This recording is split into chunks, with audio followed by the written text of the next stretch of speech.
Okay, good morning, students. Uh,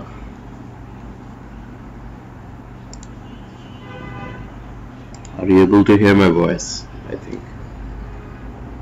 Uh, so, so good morning. We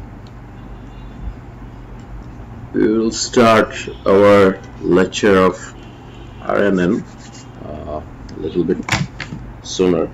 So previously we have seen the basic models of RNN with the example of some food and weather conversion. So today we will see the basic mathematical structures of recurrent neural network and some other recurrent neural network structures as well. So we can compare what is the basic recurrent neural network and the basic difference between the other recurrent neural network with the basic recurrent neural network. So আমরা যদি normal recurrent neural নেটওয়ার্ককে unfold অবস্থায় করি, like ওটা তো একটা feedback দিয়ে আমরা দেখে আসছিলাম। আমাদের ফিডব্যাকটা ছিল হচ্ছে ফিডব্যাকটা এখানে ডাব্লিউ আর্ক দিয়ে দেখানো হয়েছে এই জায়গায়। এটা ছিল ফিডব্যাক। এসটাকে বলা হচ্ছে কারেন্ট স্টেট বা রিকারেন্ট স্টেট, ভি হচ্ছে ওই স্টেট থেকে একটা আউটপুট, আর এক্স হচ্ছে ওই স্টেটে একটা ইনপুট। প্রতিটা আরকে এক একটা করে আরবিটারি ওয়েটস অ্যাসাইন করা আছে। সো ওয়েটস গুলো it's like the normal MLP. So x is the input, x is an input, u is the weight of incoming input.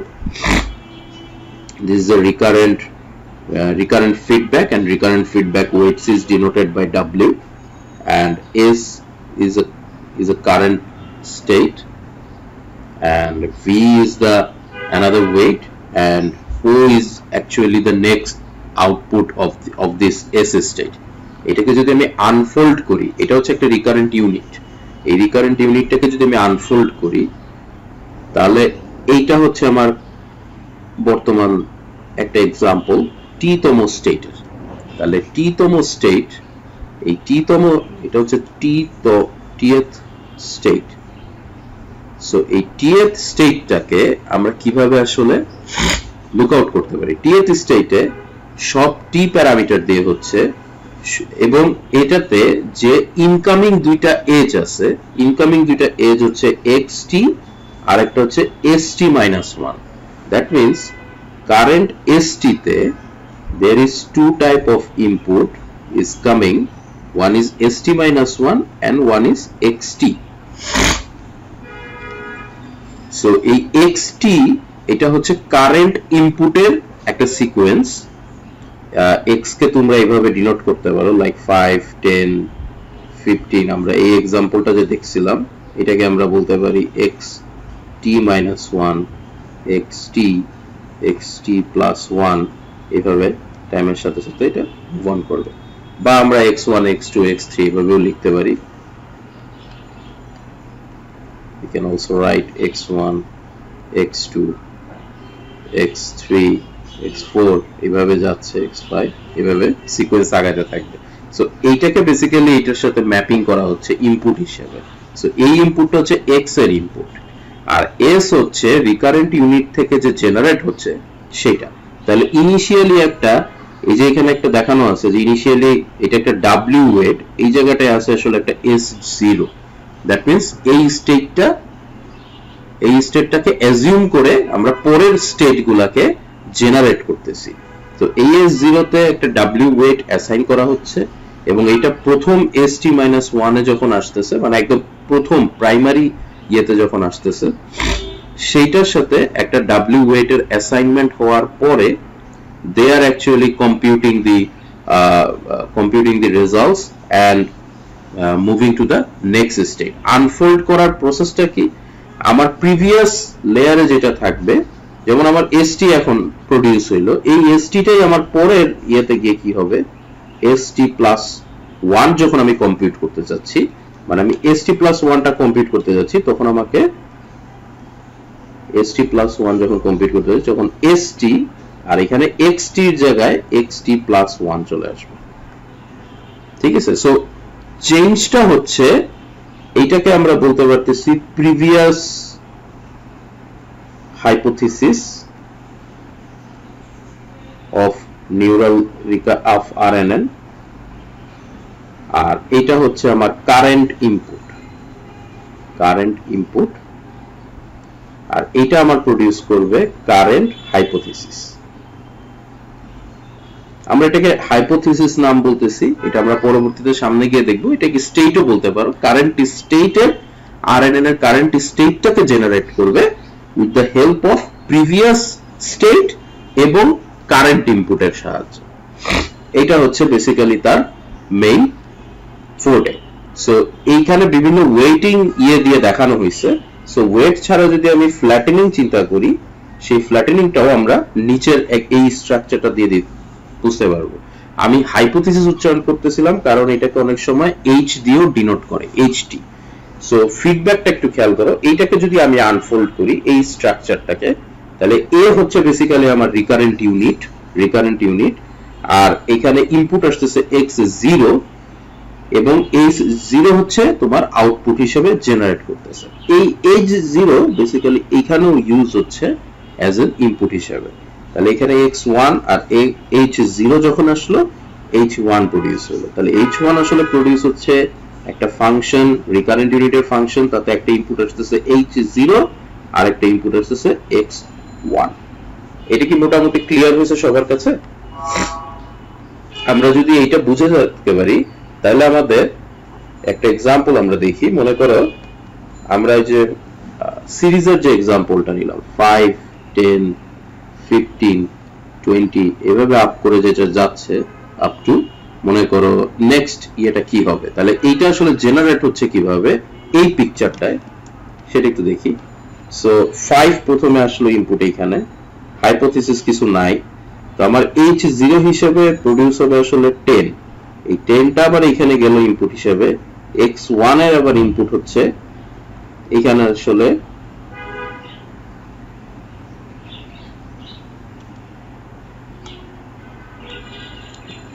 আসলে বেসিক্যালি 5ই জেনারেট হবে x0 থেকে।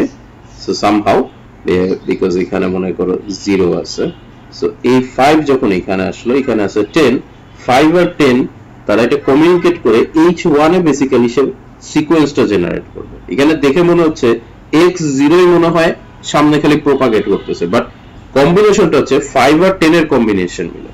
মনে করো এরপর এইখান থেকে জেনারেট হয়ে যে আউটপুটটা বের হচ্ছে সেটা হচ্ছে 10 এইখানে আসলো, এইখানে যদি তুমি এখন 20 দাও, 10 আর 20 ক্রস ম্যাচ করে নেক্সট আউটপুটটা বের করার চেষ্টা করবে। কিন্তু 10 আর 20 মনে করো আমি এক্সাম্পল হিসেবে বলতেছি 20, বাট এখানে যদি আমি সিকোয়েন্সটা ফলো করি তাহলে এখানে 15 আসবে, এখান থেকে 15 বের হচ্ছে, এর পরের লেয়ারে 15 যাচ্ছে, লাস্ট লেয়ারে মনে করো এখানে আমার ইনপুট আসবে 20, তাহলে এখান থেকে আমার আসবে এখানে বের হচ্ছে 20, 15 এখানে গেল আর এখান থেকে বের হবে 20। সো এইভাবে বেসিক্যালি জিনিসটা কাজ করতেছে, আনফোল্ডিংটা কাজ করতেছে। সো এই আনফোল্ডিংটাকে যদি আমি এইখানে স্ট্রাকচার ওয়েতে দেই, তো প্রথমে আমার x এ আসলো 5, সেই ইনপুট প্রসেস করে আমার এখান থেকে একটা 10 আউটপুট করবে, আবার এই 10ই আবার এখানে ফিডব্যাক হয়ে যাচ্ছে, তাহলে এই 10 যখন আবার এখানে ফিডব্যাক হচ্ছে, এখানে আবার একটা 10 আসলো, এইভাবে সে রিকারেন্টটাকে কম্পিউট করতেছে। মানে এইটা তার কারেন্ট ইনপুট আর প্রিভিয়াস মনে করো 0, তাহলে সে নেক্সট জেনারেট করতেছে 5, এইখান থেকে তারপরে তার নেক্সটটাও চেঞ্জ হচ্ছে, তার নেক্সট চেঞ্জ হচ্ছে আর তার কারেন্টও চেঞ্জ হচ্ছে। এইভাবে তার সিকোয়েন্সিংটা সে বের করার ট্রাই করতেছে।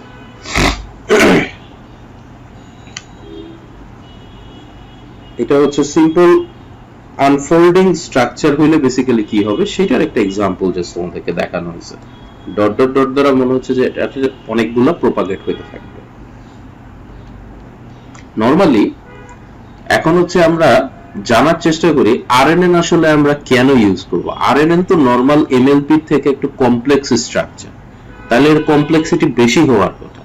বাট আরএনএন কি করে, নর্মাল এমএলপি থেকে এ তার কমপ্লেক্সিটি মানে ক্যালকুলেশন কমপ্লেক্সিটিটা বাড়তে পারে, কিন্তু তার কম্পিউটেশনের ফলে যে আউটকাম জেনারেট করার কমপ্লেক্সিটি সেইটাকে সে কমায় দেয়।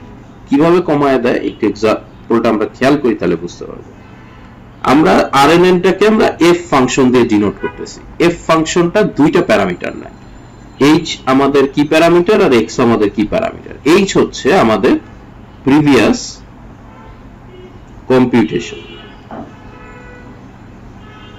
Computation, previous hypothesis, previous result, অনেক নামে তুমি বলতে পারো। আমরা প্রিভিয়াস এইচ যেহেতু আমরা হাইপোথিসিস নামটা অ্যাপ্লাই করতেছি। এক্স আমাদের কি কারেন্ট ইনপুট, এক্স হচ্ছে আমাদের কারেন্ট ইনপুট। এই দুইটা আমাদের প্যারামিটার যাচ্ছে। এফ হচ্ছে আমাদের আরএনএন ফাংশন,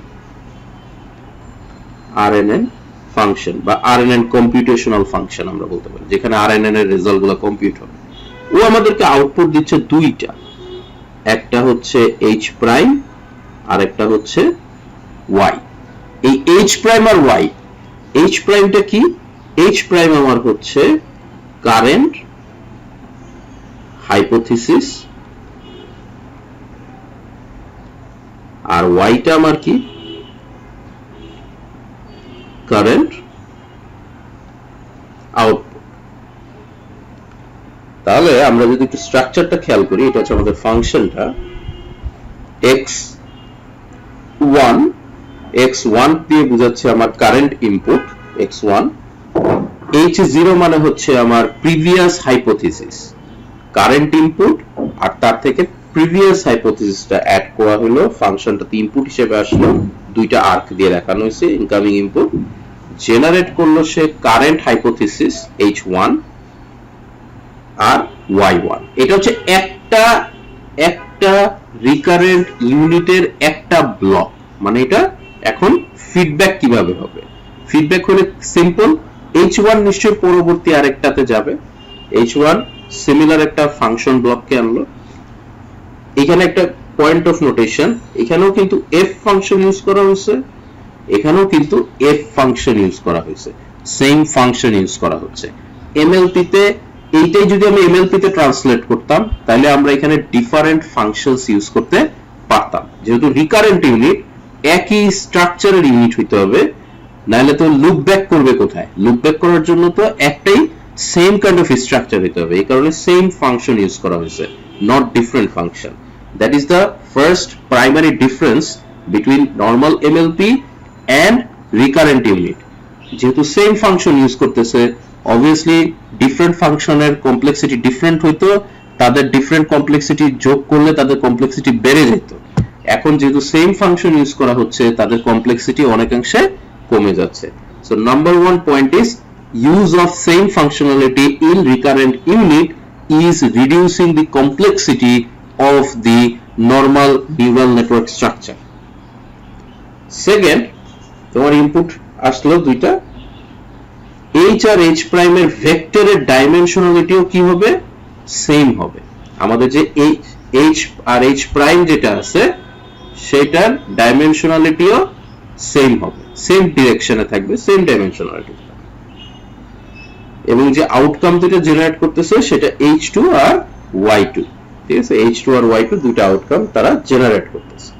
এইভাবে তার ইয়েগুলো আস্তে আস্তে, y2 হচ্ছে আমার কারেন্ট আউটপুটের সিকোয়েন্সটা। মনে করো আমি যদি কারেন্ট আউটপুটটাকে আমার সিকোয়েন্স হিসেবে বের করতে চাই, নিচেও একটা সিকোয়েন্স দিচ্ছি, উপরে একটা সিকোয়েন্স আউটপুট হিসেবে বের হচ্ছে, রাইট? h গুলা তো আমার নেক্সট ফাংশনের ইনপুট হাইপোথিসিস হিসেবে ইউজ হচ্ছে, আর y1 হচ্ছে আমাদের আউটপুট সিকোয়েন্স। মনে করো তুমি এখানে x1, x2, x3 এভাবে x4, xk পর্যন্ত ইনপুট দিলা, তাহলে তোমার এখানেও সিমিলার y1, y2, y3 এভাবে আউটপুট yk পর্যন্ত জেনারেট হবে। এটা কখন হবে? যখন তুমি one to many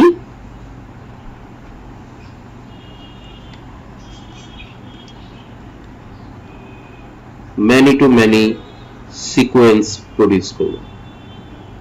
ঠিক আছে, সিকোয়েন্সের 4 ধরনের ক্যাটাগরি হতে পারে। একটাই ইনপুট, তার থেকে মাল্টিপল আউটপুট প্রডিউস হচ্ছে, মাল্টিপল ইনপুট, তার থেকে শুধু একটাই আউটপুট প্রডিউস হচ্ছে। এটা হচ্ছে ইনপুট সিকোয়েন্স, এটা হচ্ছে আউটপুট সিকোয়েন্স। আমার ইনপুট আছে একটাই, আউটপুটে একটাই প্রডিউস করতেছে, এটাও একটা আরএনএন এর এক্সাম্পল হতে পারে। আর মোস্টলি ইউজ হয় many to many. Many to many এক্সাম্পলই হচ্ছে sequence to sequence. One to ম্যানির এক্সাম্পল হচ্ছে আমি ওয়ার্ড দিলাম, আমার সেটা সিকোয়েন্সে পরিণত হয়ে গেল। লাইক আমরা একটা ওয়ার্ড দিলাম, তা দিয়ে একটা সেন্টেন্স বানাচ্ছি, সেটা হচ্ছে ওয়ান টু ম্যানি। আমার একটা সেন্টেন্স আছে, শুধু একটা ওয়ার্ড প্রেডিক্ট করতে চাচ্ছি, সেটা হচ্ছে ম্যানি টু ওয়ান। একটা সেন্টেন্স আছে, শুধু একটা ওয়ার্ড প্রেডিক্ট করতে চাচ্ছি, সেটা হচ্ছে ম্যানি টু ওয়ান। একটা ওয়ার্ড থেকে ঠিক তার নেক্সট পরবর্তী ওয়ার্ড কোনটা হবে সেটা জেনারেট করতে চাচ্ছি, ওয়ান টু ওয়ান। একটা ওয়ার্ড আছে, সেই একটা ওয়ার্ডের ঠিক নেক্সট পরবর্তী কি ওয়ার্ড হবে সেটা হচ্ছে one to one. Many to ম্যানির এক্সাম্পল কি হতে পারে? ইংলিশ ল্যাঙ্গুয়েজ আছে, সেটাকে আমি ফ্রেঞ্চ ল্যাঙ্গুয়েজে ট্রান্সলেট করলাম, ট্রান্সলেটর, তাহলে তখন সেটা কি হচ্ছে? Many to many. 4টা সেগমেন্ট বোঝা গেছে? রিকারেন্ট নিউরাল ইউনিটের 4টা সেগমেন্ট বোঝা গেছে নরমালি কিরকম ভাবে হয়।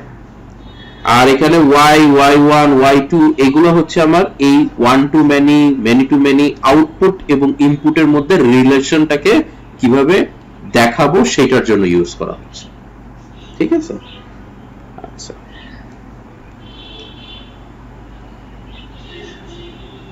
তো এইভাবে আস্তে আস্তে আমরা আনফোল্ডিং করে প্রসেস করতেছি। সব ক্ষেত্রে একটা জিনিস একটু ইম্পর্টেন্টলি লক্ষ্য করতে হবে, আরএনএন এর ফাংশনটা same.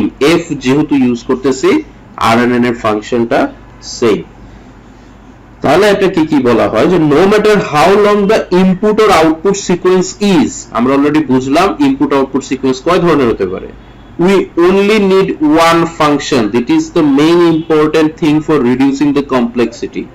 Only need one function, that is the same function is being used in every step of computing the output. If f's are different, যদি f টা ডিফারেন্ট হতো, functions are different হইতো, এই স্ট্রাকচারটাই কি হয়ে যেত? Normal feed forward neural network হয়ে যেত, MLP, normal feed forward neural network, that is considered as MLP. যদি ফাংশনটা ডিফারেন্ট হইতো, আমরা জানি ডিফারেন্ট লেয়ারে ডিফারেন্ট ফাংশন আমরা ইউজ করতে পারি। This may be treated as another compression from fully connected neural network. এই প্রসেসটাকে ফুললি কানেক্টেড নিউরাল নেটওয়ার্কের একটা কম্প্রেশন টেকনিক বলা হয়। ফুললি কানেক্টেড নিউরাল নেটওয়ার্ক কিরকম হবে? এক নোড থেকে অন্যান্য নোডে অনেকগুলা কানেকশনস থাকে, এক লেয়ার থেকে পরের লেয়ারে। তাহলে ওইটার বদলে এখন আমার জাস্ট একটা এফ ইউনিটি, এখান থেকে একটা ওয়াই বের হচ্ছে, আর এইখানে যে এইচ ইনপুট হিসেবে ঢুকলো, সেইখান থেকে এইচ আবার ফিডব্যাক হয়ে এই জায়গায় আসতেছে, একটা এইচ আউটপুট হিসেবে বের হচ্ছে, আবার এইচ একটা ইনপুট হিসেবে ঢুকতেছে, আর এখানে একটা এক্স ইনপুট হিসেবে অ্যাড অন হচ্ছে। সো এই জিনিসটাকে বেসিক্যালি আমাদের রিপ্রেজেন্টেড করা হচ্ছে ফুললি কানেক্টেড নিউরাল নেটওয়ার্কের কম্প্রেশন হিসেবে, রাদার দেন আমার গতিটা ফ্ল্যাটেনিং করার থেকে এটাকে বলে ফ্ল্যাট করে দেখানো, বা স্টেপ গুলাকে তোমাকে আনফোল্ডিং করে দেখানো হচ্ছে। এটা হচ্ছে আনফোল্ডিং স্ট্রাকচার। আনফোল্ডিং এর থেকে আমাদের ফোল্ডিং স্ট্রাকচারের কারণে recurrent neural unit fully connected নিউরালের থেকে কম্প্রেসড ওয়েতে দেখানো হচ্ছে। সো এই কারণে যেহেতু কম্প্রেসড ওয়েতে দেখানো হচ্ছে, এটাতে কমপ্লেক্সিটি রিডিউস করবে। সো আমরা 2 নাম্বার পয়েন্ট বলতে পারি compressed fully neural network. So যেহেতু কম্প্রেশন হচ্ছে, কম্প্রেশন অফ ফুললি নিউরাল নেটওয়ার্কের হচ্ছে, তাই আমার কমপ্লেক্সিটি রিডিউস করতেছে আরএনএন, এবং যেহেতু একটাই ফাংশন ইউজ করতেছি, তাই আমার কমপ্লেক্সিটিটা রিডিউস করতেছে আরএনএন।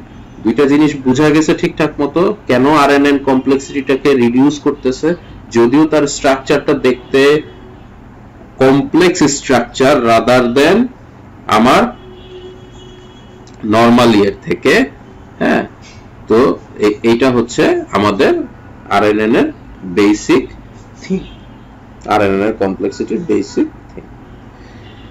এখন আমরা ডিফারেন্ট কিছু কিছু আরএনএন এর एग्जांपल দেখব। ডিফারেন্ট স্ট্রাকচারে নরমাল আরএনএন তো আছেই, আনফোল্ডিং করে আমরা এই করতে পারি, এবং তারপরেও আরএনএন এর আরো কি কি ডিফারেন্ট ভেরিয়েন্ট আছে বা ভেরিয়েন্ট স্ট্রাকচার আছে সেটা নিয়ে আমরা একটু এখন দেখব। তো প্রথমেই আসতেছে ডিপ আরএনএন। আরএনএন এর আনফোল্ডিং স্ট্রাকচারটাকে যদি আমি আরেকটু ভেঙে দেখতে চাই তখন সেটাকে আসবে হচ্ছে ডিপ আরএনএন, একটু অ্যানালাইজ করার ব্যাপার আছে। এই ডিপ আরএনএন এর নামেই বুঝতেছো ডিপ আরএনএন মানে এক লেয়ার থেকে আরেক লেয়ারের আরএনএন আমরা ইউজ করব। এখানে একটু খেয়াল করি, এখানে দুইটা ফাংশন আছে। আরএনএন এর জন্য আমরা ইউজ করব দুইটা ফাংশন, ডিপ আরএনএন এর দুইটা ফাংশন ইউজ করতেছে। এক হচ্ছে F1 আর একটা হচ্ছে F2। কিছুক্ষণ আগে আমরা পড়ে আসছি আরএনএন মানে হচ্ছে একটাই সিমিলার ফাংশনস থাকবে, দ্যাট ইজ গুড, একটাই আমাদের ফাংশন। কিন্তু এখানে ডিপ আরএনএন মানে হচ্ছে something is going to happen more deeper. কিভাবে? F1 যে রিকারেন্ট ইউনিট সেটা যে আউটপুট জেনারেট করতেছে, একটু খেয়াল করো, জেনারেট করতেছে H, এটা প্রাইম বলবো, আর এটা Y, কমা দেখা যাচ্ছে এটা প্রাইম। আসলে সে এই ওয়াইটাকে, এই যে আউটপুট যেটা বের করলাম সেই ওয়াইটাকে পরবর্তী ফাংশনের কি হিসেবে ইউজ করতেছে? ইনপুট হিসেবে ইউজ করতেছে। তাহলে পিকচারটা কিরকম হতে পারে? লাইক আমাদের মাথার মধ্যে কি একটু পিকচারটা চলে আসতেছে? পিকচারটা একটু খেয়াল করি।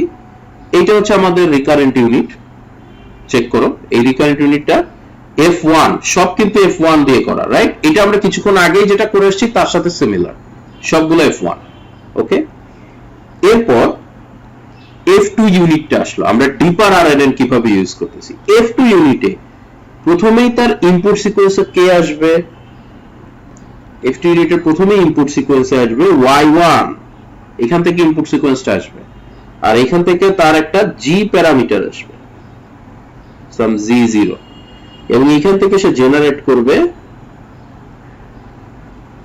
Z, এন্ড এইখান থেকে ইনপুট হিসেবে যাবে G1।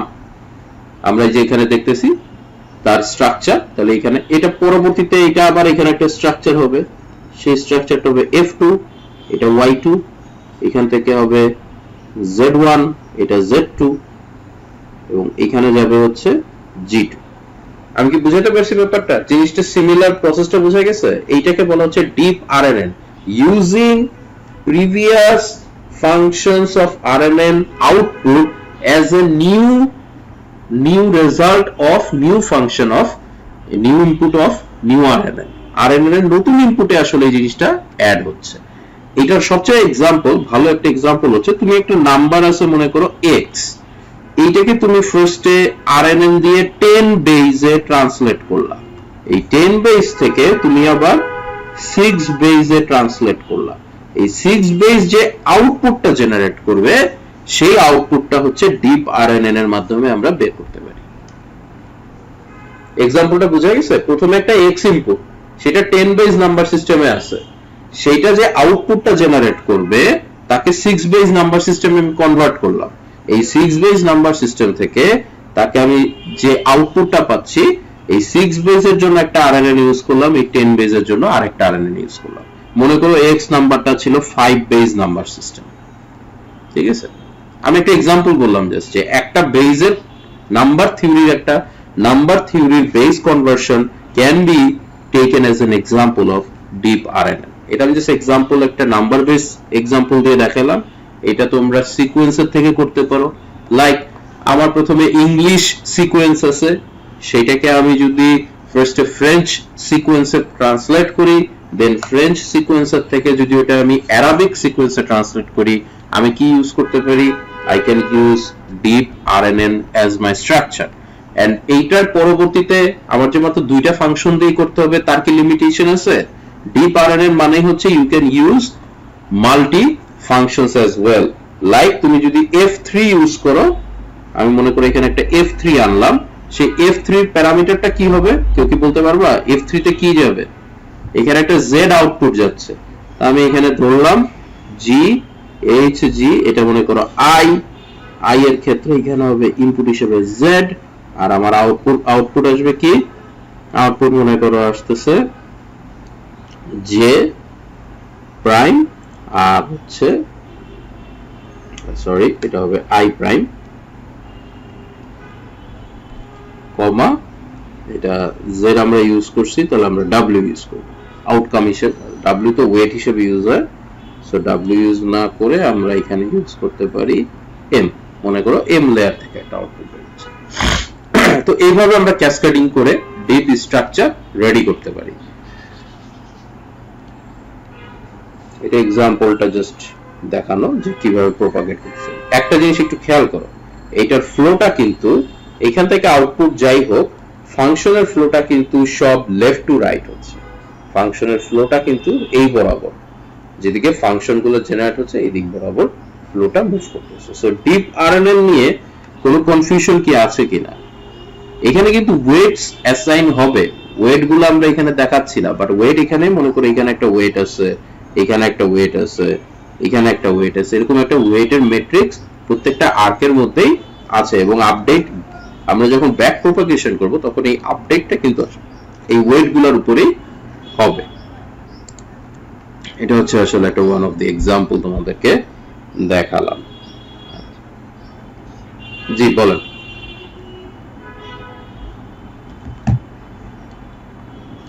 এটা বন্ধ অ্যাকচুয়ালি হবে হচ্ছে প্যারামিটারের উপর বেস করে।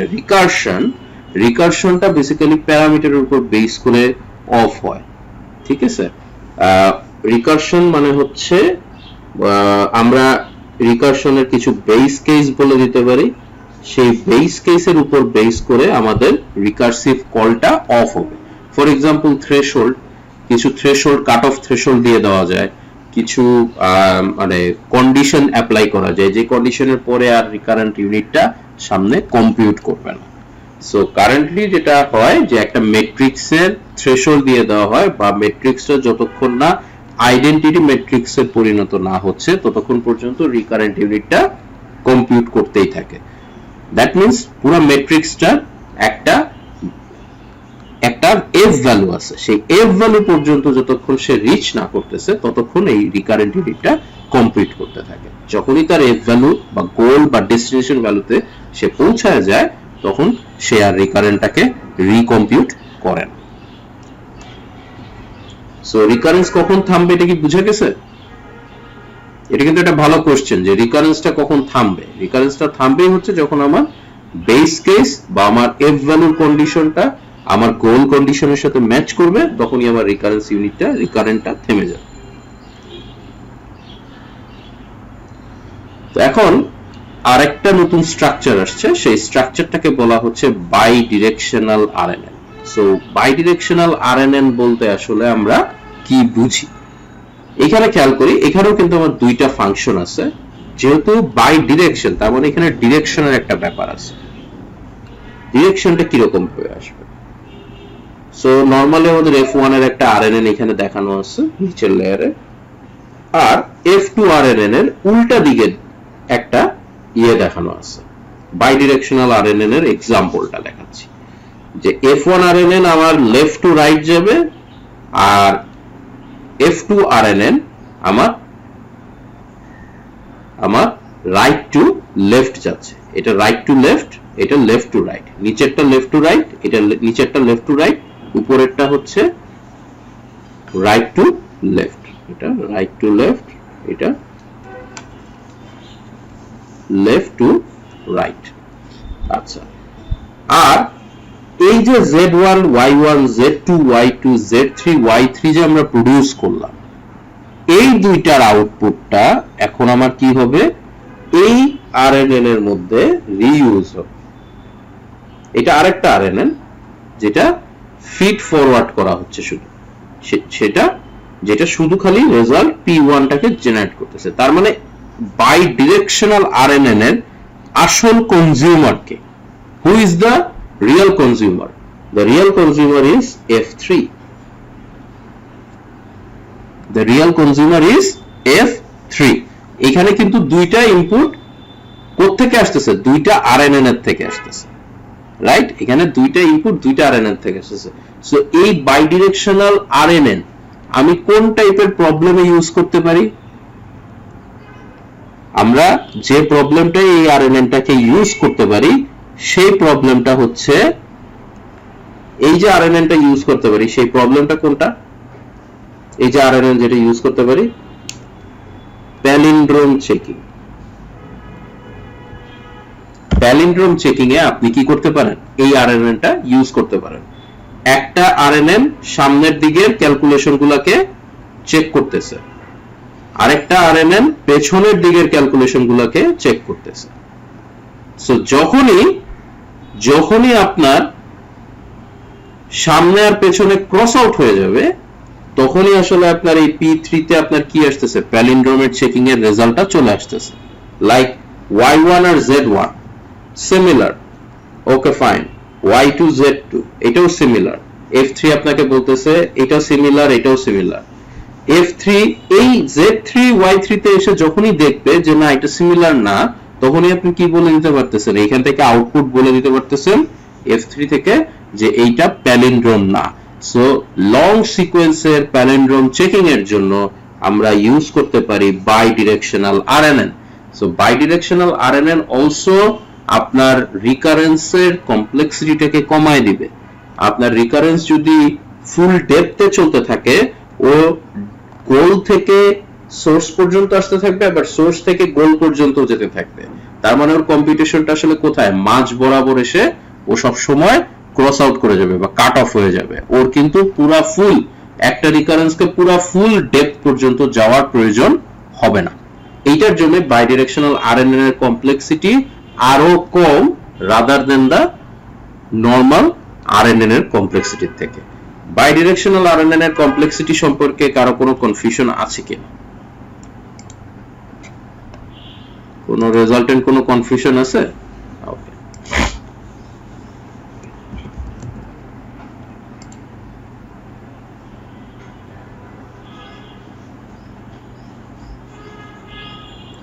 other than palindrome you can use of different kind of recurrence who have lots of depth, like a recurrence can be called of 200 depths. যখন 200 ডেপথের রিকারেন্স কল হবে, সেই কলটাকে আপনি যদি অপটিমাইজ করতে চান যে আমার 200 রিকারেন্স কলের প্রয়োজন নাই, আপনি গোল নোড থেকে ব্যাক করে করে আপনি মিডলের এমন কোন একটা পজিশনে আসতে যাচ্ছেন যেটা সোর্সের থেকে আস্তে আস্তে কাছাকাছি হবে। One of the example is a star search. আপনারা যদি এ স্টার সার্চ নিয়ে পড়াশোনা করে থাকেন, এ স্টার সার্চে একটা hypothetical function F of N use করা হতো। সেই এফ অফ এনটা হচ্ছে একটা হিউরিস্টিক ফাংশন এইচ এন, এবং তার সাথে সোর্স থেকে তার সাথে সোর্সের কস্ট, সোর্স থেকে কারেন্ট এন তম নোডে আসার কস্ট, এটা অ্যাড করা হতো। এই দুইটা কস্ট যদি মিনিমাম হয় তখন function of N K update করা হতো। তো এই ধরনের প্রবলেমগুলা, এ স্টারের প্রবলেমগুলাতে রিকার্সিভ ডেপথটা অনেক বেশি কল হয় না। সো এই ধরনের প্রবলেমগুলাকে অ্যাটাক করার জন্য মডার্ন টেকনোলজিতে বাইডিরেকশনাল আরএনএন ক্যান বি ইউজফুল। এটা একটা গ্রাফ প্রবলেম, এ স্টার সার্চ একটা গ্রাফ প্রবলেম, ওইখানে আপনি বাইডিরেকশনাল আরএনএন ইউজ করতে পারবেন।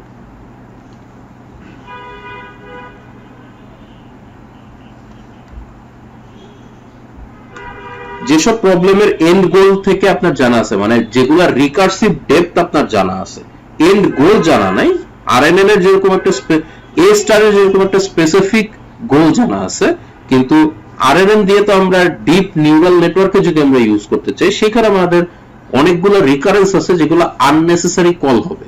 সেইটাকে আমরা অপটিমাইজ করার জন্য উই ক্যান ইউজ বাইডিরেকশনাল আরএনএন। আমি কিছু এক্সাম্পল দেখালাম যে কিভাবে আরএনএন গুলোকে মানে করা যায়, রিয়েল প্র্যাকটিক্যাল এক্সাম্পলের সাথে কোরিলেশন করা যায়। আচ্ছা, এরপর আরেকটা স্ট্রাকচার হচ্ছে পিরামিড আরএনএন। আপনারা নরমালি টেনিস টুর্নামেন্ট খেলা দেখছেন, তাই না? টেনিস টুর্নামেন্টে কি হয়? দুইজনের সাথে কম্পিটিশন হয়, এখানে খেয়াল করেন এটা কিন্তু ওয়ান কাইন্ড অফ একটা বাইডিরেকশনাল আরএনএন এখানে ইউজ করা হচ্ছে। এটা বাইডিরেকশনাল এবং ট্রি হায়ারার্কি আরএনএন এর একটা এক্সাম্পল।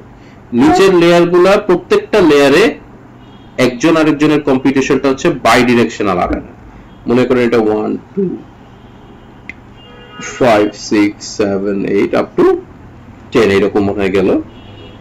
এখান থেকে 2 উইনার, এখান থেকে মনে করেন 4 উইনার, এখান থেকে 6, এখান থেকে 7, এটার থেকে মনে করেন 10 উইনার, এই দুইজনের থেকে 2 উইনার, এই দুইজনের থেকে 7 উইনার, এখান থেকে 10 উইনার। সো এরপরে এদের যে ম্যাচগুলো হবে বা যে সিকোয়েন্সিং গুলো হবে এইটা আস্তে আস্তে একটা পিরামিড স্ট্রাকচার হয়। পিরামিড স্ট্রাকচারে আউটপুট কি হবে বলেন তো? পিরামিডে কি কয়টা ইয়ে থাকে, পিক কয়টা থাকে? পিরামিডে পিক থাকে একটা। সো আমরা এটাকে বুঝতে পারতেছি যে এইটা পিরামিড স্ট্রাকচার যদি হয় টেনিসের টুর্নামেন্ট স্ট্রাকচারের মতো, তাহলে মানে আমার উইনার হবে লাস্ট অফ অল ওয়ান, একজন উইনার হবে। তাহলে এইটা কোন এক্সাম্পলের ক্ষেত্রে ইউজ করা যায়? এটা ইউজ করা যায় হচ্ছে সিকোয়েন্স টু ওয়ার্ড জেনারেশন। যেহেতু একটা ওয়ার্ড আমি জেনারেট করবো, একটা ওয়ার্ড সিকোয়েন্সের থেকে একটা ওয়ার্ড আমি জেনারেট করতে যাচ্ছি, তখন আমার এই পিরামিড আরএনএন ইউজ করা যেতে পারে। এটা অবভিয়াসলি ট্রেনিং এর সময় প্রচন্ড স্পিডে, নরমাল আরএনএন যে স্পিড ইউজ করে তার থেকে এর স্পিড আরো বেটার। এই স্পিডটা সিগনিফিকেন্টলি ফাস্ট, সিগনিফিকেন্টলি স্পিডে এটা আপনার ট্রেনিং করে নিতে পারে, মানে লার্নিং করে নিতে পারে যে কাদের কি ধরনের ইনপুট সিকোয়েন্সের জন্য কি ধরনের ওয়ার্ড জেনারেট করব। এটা সে খুব তাড়াতাড়ি, তার ট্রেনিংটা অনেক ফাস্টার হয়। আর প্রতিটা ইউনিটই একটা করে বাইডিরেকশনাল আরএনএন এর ইউজেস হচ্ছে। এই পুরো স্ট্রাকচারটা মিলে বাইডিরেকশনাল আরএনএন এবং ট্রি হায়ারার্কি আরএনএন, এই তিনটা স্ট্রাকচার মিলে এইটাকে বলা হচ্ছে পিরামিড আরএনএন, যেটা হচ্ছে আপনার রিকারেন্ট স্টেপস গুলাকে আরো কমায় দেয়, বাইডিরেকশনাল আরএনএন এর থেকেও আরো কমায় দেয়। সো এগুলো হচ্ছে ডিফারেন্ট আর্কিটেকচারাল আরএনএন এর এক্সাম্পল, যে কিভাবে আরএনএন গুলা বাড়তেছে। আর এরা ইউজ করছে কোথায়? এরা ইউজ করছে একটা নিউরাল নেটওয়ার্ক বানানোর জন্য যেটা large vocabulary conversational speech recognition করতে পারে।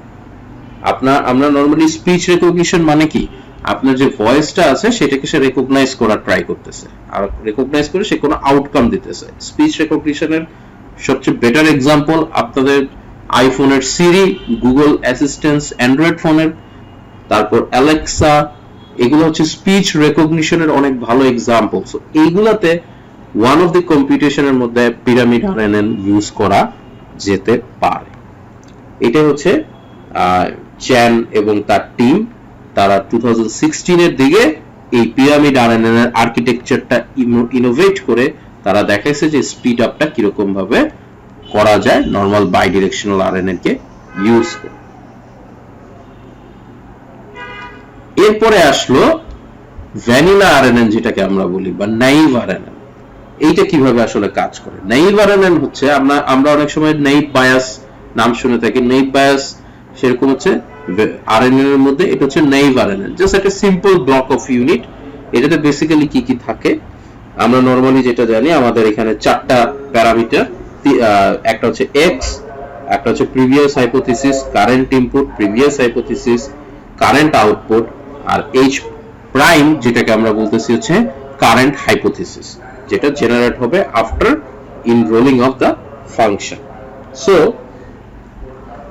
এক একটা ওয়েট ম্যাট্রিক্স দিয়ে আমরা জানি যে আমরা ওয়েট ম্যাট্রিক্সের সাথে যদি আমাদের ইনপুটটাকে মাল্টিপ্লাই করি তাহলে ওইটা আমাদের একটা আউটপুট জেনারেট করবে, যে আউটপুটটাকে আমরা একটা ফাংশনের মধ্যে যদি পাস করি, যেটাকে আমরা বলি হচ্ছে থ্রেশহোল্ড ফাংশন বা যেটাকে বলি অ্যাক্টিভেশন ফাংশন, তারপরে যে আউটপুটটা জেনারেট হবে সেটা হচ্ছে আমাদের ফাইনাল আউটপুট। এটা আমাদের এমএলপি থেকে আমাদের এই কনসেপ্টটাই আরএনএন এর মধ্যেও প্রোপাগেট করবে।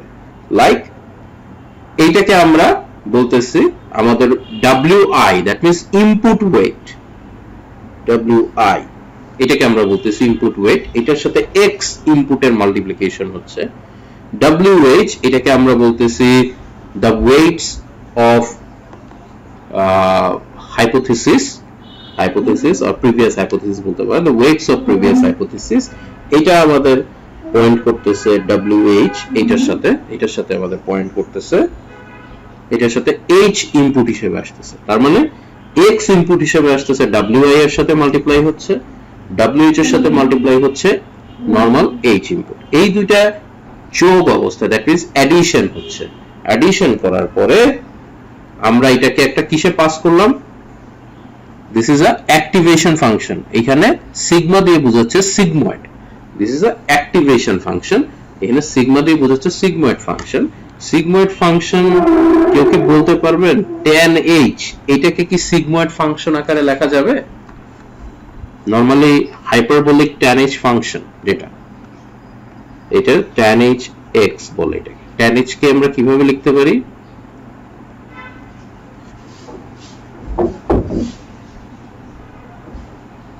এরকম ভাবে লেখা যায় tan h ফাংশনকে। আর নরমাল সিগময়েড ফাংশন কিভাবে লিখে?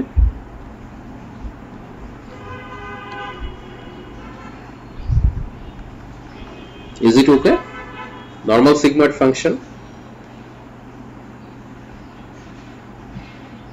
তো এটা যদি নরমাল সিগময়েড ফাংশন হয় আর তার উপরেরটা যদি tan h ফাংশন হয়, আমরা এই tan h ফাংশনকে কি সিগময়েড ফাংশন আকারে লিখতে পারি?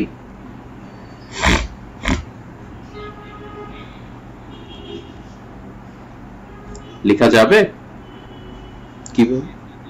কিভাবে লেখা যাবে?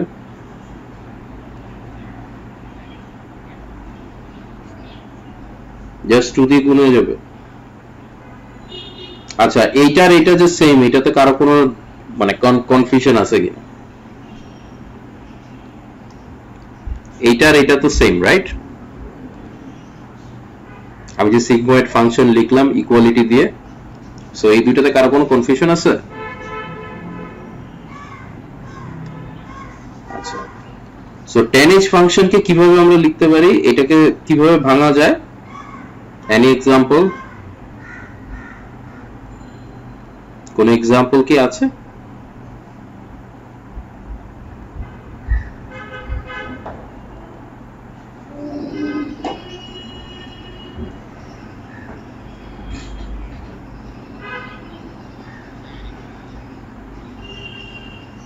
e টু দি পাওয়ার কোন দুই জায়গায়?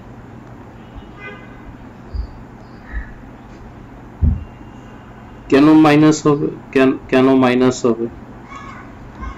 আমি তো e to the power x দিয়ে যদি মাল্টিপ্লাই করি তাহলে এখানে e টু দি পাওয়ার 0 হয়ে যাচ্ছে, e to the power 0 means 1, আর এখানে e to the power x আর উপরেটা e to the power x। So এইভাবে আমরা এটাকেও সিগময়েড ফাংশন হিসেবে ডিজাইন করতে পারি। সো উপরেরটা তো আসলে বেসিক্যালি সিগময়েড x আকারে ডিনোট করা যায়। এখানে x এর জায়গায় এটা সম্ভবত টুয়াইস x হবে, ঠিক আছে? সো সিগময়েড ফাংশন যদি টুয়াইস x বসাই তাহলে এরকম একটা হয়, রাইট? সো এই ফাংশন আকারে এই উপরেরটাকে রিড্র করা যায়। So tan hyperbolic x function can be denoted as sigmoid of twice x function. এটা কনভার্সনটা জানাটা দরকার। আচ্ছা, তো এইটা বেসিক্যালি অ্যাকচুয়ালি একটা সিগময়েড ফাংশন বা tan h ফাংশন। এখানে অ্যাক্টিভেশন ফাংশন আমরা নামটা বলবো, অ্যাক্টিভেশন ফাংশন। সো এই অ্যাক্টিভেশন ফাংশনে এইটা হচ্ছে আমাদের প্যারামিটার, এইটুকু হচ্ছে আমাদের প্যারামিটার x আমরা বলতেছি, এটা হচ্ছে আমাদের x। এইটা থেকে যে আউটকামটা জেনারেট হচ্ছে সেটা হচ্ছে h প্রাইম। তার মানে এই h প্রাইমটার কম্পিউটেশন হচ্ছে সিম্পল নিউরাল নেটওয়ার্কের একটা সিগময়েড ফাংশনের মতো। যেরকম নরমাল সিগময়েড ফাংশনে যে ইনপুটটা আসলো সেটা থেকে যে আউটকাম বের হচ্ছে সেটা হচ্ছে h prime. So note y is computed from h prime। তার মানে আগে আমার h prime কম্পিউট হবে, তারপরে বেসিক্যালি কম্পিউট হবে y, that is why it is called naive RNN। আমার y টা কম্পিউট হচ্ছে with the help of h prime। so h prime compute করার পরে আউটপুট means wo, এটা wh, এটা wi। so এই wo দিয়ে কাকে মাল্টিপ্লাই করব? h প্রাইম কে মাল্টিপ্লাই করতেছি। এইটাকে আবার আমি একটা সিগময়েড ফাংশন যখন পাস করলাম সেইখান থেকে যে আউটকামটা বের হচ্ছে সেটা হচ্ছে আমাদের y। সো আমাদের h প্রাইম আর y এর মধ্যে ডিফারেন্স আছে কি নাই? অবশ্যই ডিফারেন্স আছে। সেই ডিফারেন্সটা কি আমাদের বোঝা গেল? নাইভ আরএনএন আমাদেরকে ক্লিয়ার করে বুঝাই দিল যে দুইটার মধ্যে ডিফারেন্সটা আছে। এবং অবভিয়াসলি আমরা দুই ক্ষেত্রে কি এক্সক্লুড করে দিছি, আমরা দুই ক্ষেত্রে বায়াস অ্যাড করি নাই। যদি আমরা বায়াস অ্যাড করতাম কম্পিউটেশনটা আরো কি হতো, আরো ওইভাবে কম্পিউট করা হতো, মানে প্রত্যেকটার সাথে আমি একটা বায়াস অ্যাড করে দিতাম, তাই না? প্রত্যেকটার সাথে একটা বায়াস অ্যাড করে দিতাম। কম্পিউটেশন ওই প্রসেসই like y equal to wt dot x plus b, এই প্রসেসে কম্পিউটেশনটা হচ্ছে এবং এটাকে আমরা পাস করতাম একটা অ্যাক্টিভেশন ফাংশনের মধ্যে, তার থেকে যে আউটকামটা বের করতাম ওটা y। এটা এমএলপি তেও যে ধরনের কম্পিউটেশন ছিল, আরএনএন এর মধ্যেও h এবং h প্রাইম এবং y এর কম্পিউটেশন ওভাবেই হচ্ছে। জাস্ট একটা প্রসেস হচ্ছে এই যে আমরা এইখানে যে একটা এটা করলাম, এটাকে বলা হচ্ছে সফট ম্যাক্স। এই প্রসেসটাকে y যে প্রসেসে বের করলাম, এই প্রসেসটাকে বলা হচ্ছে সফট ম্যাক্স প্রসেস। ঠিক আছে? Softmax means h prime কে তুমি ওয়েট ম্যাট্রিক্স দিয়ে মাল্টিপ্লাই করার পরে তুমি যে আউটকামটা পাচ্ছ, যে y-টা পাচ্ছ, সেই y-টাকে বলা হচ্ছে সফট ম্যাক্স। সো এই হচ্ছে আমাদের মোটামুটি নেইভ আরএনএন এর স্ট্রাকচার এবং নেইভ আরএনএন কিভাবে কম্পিউট হয় তার এক্সাম্পল। এখন আরএনএন এর আমরা প্রবলেমস গুলা নিয়ে একটু আলোচনা করব। আরএনএন এর আসলে প্রবলেমটা কি? এক নাম্বার প্রবলেম, তার সবচেয়ে বড় প্রবলেম, যেহেতু আরএনএন টাইম সিরিজ নিয়ে ডিল করে, তাই আমাদের নরমালি আমরা যদি বলি, মনে করো তোমাকে যদি বলি এই বছরের জানুয়ারির 1 তারিখে 11টার সময় তুমি কি করতেছিলা, তোমার কি হঠাৎ করে মাথায় আসবে যে আসলে জানুয়ারির 1 তারিখে তুমি 11টার সময় আসলে কি করতেছিলা? একটু সময় লাগবে, তাই না? মনে করতে একটু সময় লাগবে, হয়তোবা কারেক্টলি মনেও করতে পারবো না। কারণ আমাদের টেন্ডেন্সিটা কি? আমাদের ব্রেনের টেন্ডেন্সি হচ্ছে আমরা সময়ের সাথে সাথে ইনফরমেশনটাকে শ্যালো করে নেই, মানে ফরগেট করার ট্রাই করি। কিন্তু আসলে ইনফরমেশন কিছু জিনিস আছে যেগুলোকে কানেক্ট করে তুমি কিন্তু আবার ওই ইনফরমেশনের জিনিসগুলোকে রিকল করতে পারো। তো এই যে রিকল করবা, তার জন্য কিন্তু তোমার ব্রেনের মধ্যে ব্যাক অফ দ্য মাইন্ড একটা কম্পিউটেশন চলতে থাকে। আরএনএন এর, নেইভ আরএনএন এর যে বড় প্রবলেমটা হচ্ছে সেটা হচ্ছে এই যে আমাদের ভুলার টেন্ডেন্সি, এটা কিন্তু নিউরাল নেটওয়ার্কের মধ্যে বিদ্যমান। তারা প্রিভিয়াস অনেক লং ইনফরমেশন মনে রাখতে পারে না। তো এটাকে যেটা বলা হচ্ছে when there is a distant relationship of unknown length, যেহেতু যে বললাম জানুয়ারির 1 তারিখে 11টায় অনেক পেছনের একটা ঘটনা, কিন্তু তোমাকে যদি বলি তুমি পরশুদিন 11টার সময় কি করতেছিলে, তুমি রিলেটিভলি একটু তাড়াতাড়ি অ্যান্সারটা দিতে পারবো, কারণ পরশুদিনের ঘটনা তুমি এখনো এরকম ভাবে ভুলে যাওনি, রাদার দেন তুমি তোমার প্রিভিয়াস ঘটনাটা ভুলে গেছো। জানুয়ারির 1 তারিখ মানুষ কিছু স্পেশাল বিশেষ দিনগুলোর কথা মনে রাখে, যে যেমন তোমার লাস্ট বার্থডেতে তুমি কি কাজ করলে, সেটা তোমার কিন্তু এই বার্থডে পর্যন্ত মনে থাকতেছে। কিন্তু তোমাকে যদি বলা হয় ওই বার্থডের 15 দিন আগে তুমি কি কাজ করছো, একটা এডিশন করা হচ্ছে, তোমার কিন্তু রিকল করতে একটু হলেও কম্পিউটেশনালি সময় লাগবে, কারণ তুমি 15 দিনের আগের কোনো ইভেন্ট কিন্তু মনে রাখো নাই, রাইট? একটা ইভেন্টের রেসপেক্টটা তোমার একটা মেমোরি ক্রিয়েট হয়।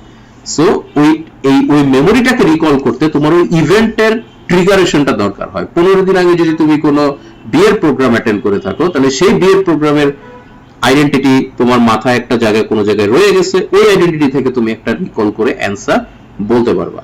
সো এই যে মেমোরি কানেক্টিভিটি, পেছনের দিকের যে ইনফরমেশন গুলোর কানেক্টিভিটি, সেইটা আরএনএন এর আননোন হয়ে যায় যখন তার গ্যাপটা অনেক বড় হয়। আমরা একটা সেন্টেন্স প্রিভিয়াস এক্সাম্পল দেখছিলাম, I live in Bangladesh, currently I am moving to France in January.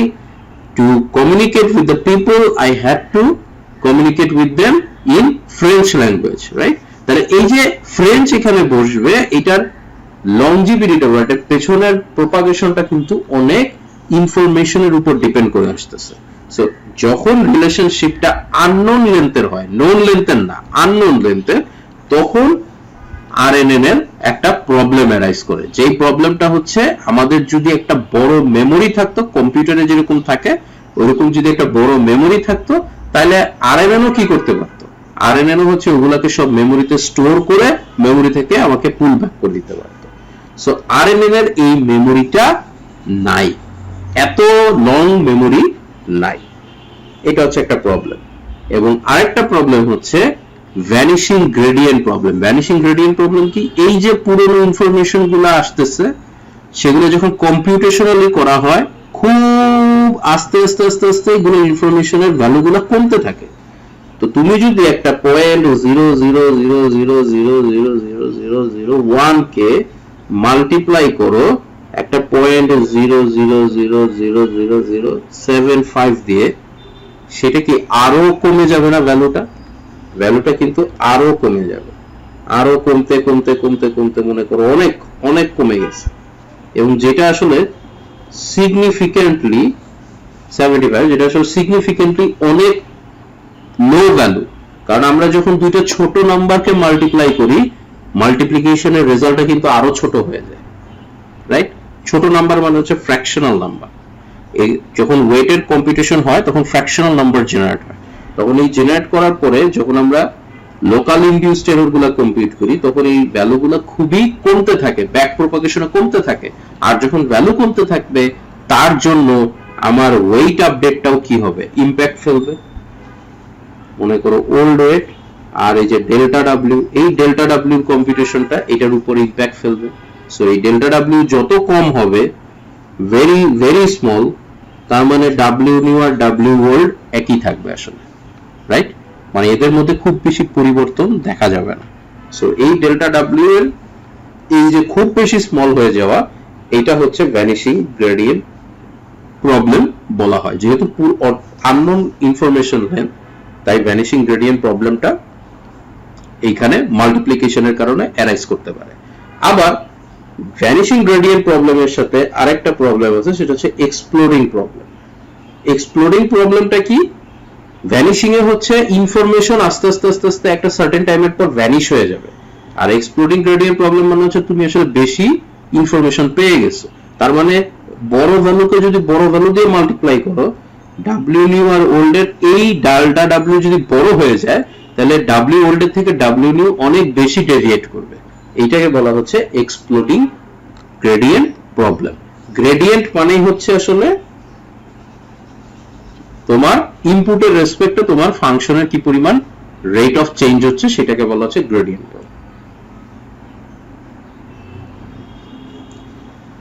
এই হচ্ছে আমাদের মোটামুটি রিকারেন্ট নিউরাল ইউনিটের অপশনস এবং তার ডিটেইলিং। কারো কি এই রিকারেন্ট নিউরাল ইউনিট রিলেটেড কোনো কনফিউশন বা কোনো প্রবলেম আছে কিনা? কোনো কনফিউশন বা কোনো প্রবলেম কি আছে এই রিকারেন্ট নিউরাল ইউনিট নিয়ে? আশা করি নাই।